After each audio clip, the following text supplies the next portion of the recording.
श्री कृष्ण कहते हैं, किसी के साथ गलत करके अपनी बारी का इंतजार अवश्य करना, क्योंकि समय के पास हर किसी के कर्मों का हिसाब है। जैसे उबलते पानी में कभी परछाई नहीं दिखती, ठीक उसी प्रकार परेशान मन से समाधान भी नहीं दिखते। शांत होकर देखिए, तभी समस्याओं का हल मिलेगा। अगर आपकी खुशी इसी बात पर निर्भर करती है कि बाहर क्या हो रहा है, तो आप हमेशा बाहरी परिस्थितियों के गुलाम बने रहेंगे। सत्य की भूख सभी को लगती है, लेकिन जब सत्य परोसा जाता है तो बहुत कम लोगों का इसका स्वाद अच्छा लगता है। आंख में पड़ा हुआ तिनका, पैरों में चुभा हुआ कांटा और रुई में दबी हुई आग से भी ज्यादा भयानक है हृदय में छुपा हुआ कपट। जिसे कह दिया जाए वो शब्द होते हैं जिनकी अभिव्यक्ति ना हो पाए वो अनुभूति, और जिसे चाहकर भी ना कहा जाए वो होती है मर्यादा। कोई हमारा बुरा करना चाहता है तो ये उसके कर्मों में लिखा जाएगा। हम क्यों किसी का बुरा सोचकर अपने कर्म और वक्त दोनों खराब करें।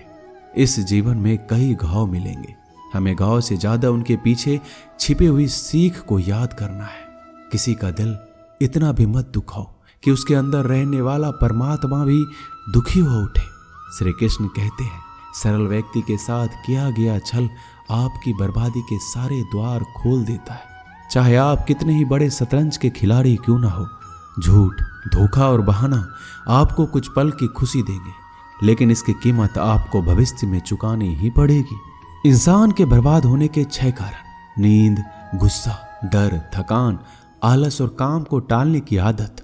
समस्या यही है कि लोग सच्चे व्यक्ति को सराहते नहीं, बल्कि उसका इस्तेमाल कैसे करना है ये सोचना शुरू कर देते हैं। जीवन में पीछे देखोगे तो अनुभव मिलेगा, जीवन में आगे देखोगे तो आशाएं मिलेगी, दाएं बाएं देखोगे तो सत्य मिलेगा, लेकिन अपने भीतर देखोगे तो परमात्मा मिलेगा, आत्मविश्वास मिलेगा। किसी भी समस्या का हर कोई अपने अपने अनुसार समाधान बताता है, और किसी के दिखाए मार्ग पर चलने से पूर्व अपनी बुद्धि द्वारा यह आकलन अवश्य कर लीजिएगा कि मार्ग बताने वाला कहीं स्वयं मार्ग भटका हुआ तो नहीं है। कोई भी आपको गलत समझे तो उसे प्रतिक्रिया शब्दों से नहीं, अपने उत्तम कर्मों से दीजिए, क्योंकि कर्म की ध्वनि शब्द से कई गुना ज्यादा प्रखर होती है। ईश्वर के लिए खर्च की गई कोई भी चीज बेकार नहीं जाती, चाहे वो समय हो, पैसा हो या फिर संकल्प। परमात्मा ने सबको सबसे अलग बनाया है, इसलिए दूसरों के जैसा बनना बंद करो। अपनी वास्तविकता को नष्ट मत करो। किसी पर भी अटूट भरोसा नहीं करना चाहिए, क्योंकि नमक और चीनी का रंग सदैव एक जैसा होता है। अक्सर बढ़ती हुई समझ जीवन को मौन की ओर ले जाती है। अगर आपको झुकना है तो किसी की विनम्रता के आगे झुकिए, किसी की शक्ति के आगे, रूप के आगे और धन के आगे तो बिल्कुल भी मत झुकना। इंसान का पतन उस समय शुरू हो जाता है जब वो अपनों को गिराने की सलाह गैरों से लेने लगता है। उगते हुए सूरज और दौड़ते हुए घोड़े का चित्र लगा लेने से सफलता नहीं मिलती, बल्कि सफल होने के लिए सूर्य से पहले जागना और पूरे दिन घोड़े की भांति दौड़ना पड़ता है। अहंकार व्यक्ति कभी क्षमा नहीं मांग सकता और कमजोर व्यक्ति कभी क्षमा नहीं कर सकता। क्षमा मांगना तो नरम व्यक्ति का गुण है और क्षमा करना शक्तिशाली व्यक्ति का गुण। परिवार में यदि एक सदस्य भी भगवान की भक्ति से जुड़ जाए तो उसका सकारात्मक असर उसके संपूर्ण परिवार पर होता है। चिंता करना छोड़ दो, क्योंकि अंत में सब कुछ ठीक ही हो जाता है, और अगर ठीक ना हो तो ये समझ लो कि अभी अंत नहीं हुआ है। किसी ने ईश्वर से पूछा, तुम्हारे नजदीक कौन है? ईश्वर ने कहा कि वो इंसान जिसके पास बदला लेने की शक्ति हो और उसने फिर भी सामने वाले व्यक्ति को माफ कर दिया हो।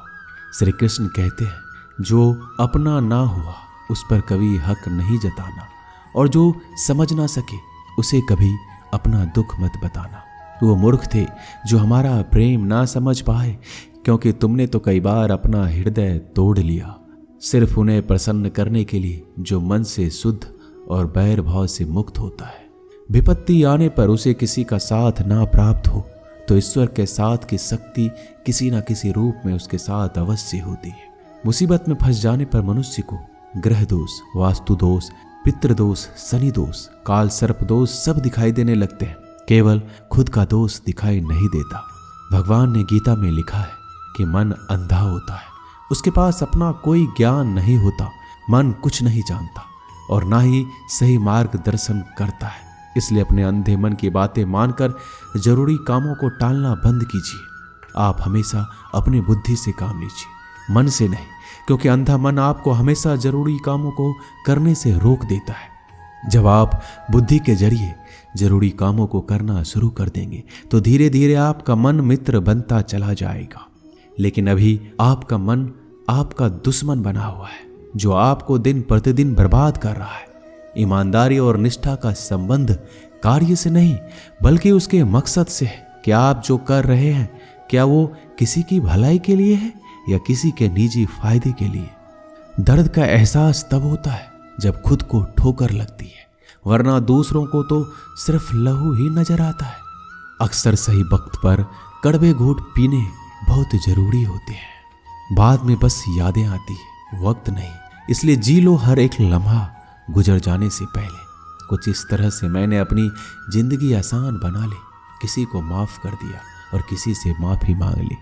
जहाँ उम्मीद नहीं होती वहाँ तकलीफ की कोई गुंजाइश नहीं होती। हर कोई परेशान है मेरे ज़्यादा बोलने से और मैं परेशान हूँ अपने अंदर की खामोशी से। मैंने एक बुजुर्ग से पूछा, आज के समय में सच्ची इज्जत किसकी होती है? बुजुर्ग ने जवाब दिया, इज्जत किसी इंसान की नहीं होती है, ज़रूरत की होती है। ज़रूरत खत्म तो इज्जत खत्म। सबसे तेज वही चलता है जो अकेला चलता है, लेकिन दूर तक वही जाता है जो सबको साथ लेकर चलता है। परिस्थितियां जब विपरीत होती है तब व्यक्ति का प्रभाव और पैसा नहीं, स्वभाव और संबंध काम आते हैं। जिंदगी में सही लोगों की तलाश कभी मत करो, आप स्वयं ही सही बन जाओ। क्या पता आपसे मिलकर किसी की तलाश पूरी हो जाए। एक अच्छा व्यक्ति हमेशा अपने शब्दों और कर्मों से ही जाना जाता है, अन्यथा अच्छी बातें तो पोस्टरों पर भी लिखी होती है। मुसीबत में अगर किसी से मदद मांगो तो सोचकर मांगना, क्योंकि मुसीबत थोड़ी देर की होती है और एहसान जिंदगी भर का। दुनिया की सबसे अच्छी किताब हम स्वयं हैं। खुद को समझ लीजिए और समस्याओं का समाधान हो जाएगा। इतनी ठोकरें देने के लिए शुक्रिया ऐ जिंदगी, चलने का ना सही तो संभलने का हुनर तो आया। अपनी जिंदगी में हमेशा ऐसे लोगों को पसंद करो जिनका दिल चेहरे से ज्यादा खूबसूरत हो। किसी के आने या जाने से जिंदगी नहीं रुकती, बस जीने का अंदाज जरूर बदल जाता है। खुद को इतना कमजोर मत बनाओ कि तुमको किसी के एहसान की जरूरत पड़े। जिंदगी में खुश रहना चाहते हो तो उन्हें भूल जाओ जो तुम्हें भूल चुके हैं। सुनना सीख लिया तो सहना भी सीख जाओगे, सहना सीख लिया तो जीना भी सीख जाओगे। सुख दुख दोनों अतिथि की तरह है जो बारी बारी से हमारे जीवन में आते रहते।